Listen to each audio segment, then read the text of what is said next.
If you trace the cost of a house in Miami Beach in the year 1930, my home has increased in price 305 times in 92 years. The formal Bureau of Labor Statistics would suggest that, in fact, the dollar's lost 95% of its purchasing power over that time frame.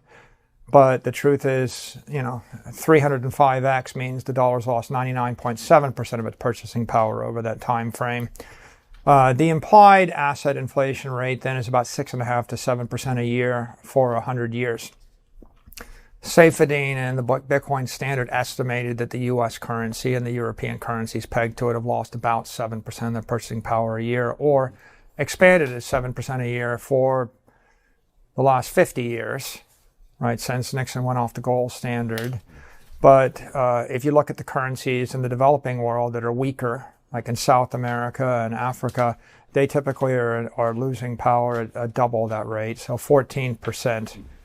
So what does it mean? It means that if you want to buy an asset and you're a working class person, up until the year 2020, you would have to increase your after-tax cash flows by 7% a year in order to keep up with the rate of inflation. And if you lived in other countries, you might have to increase your cash flows 14 or 15% a year to keep up with inflation.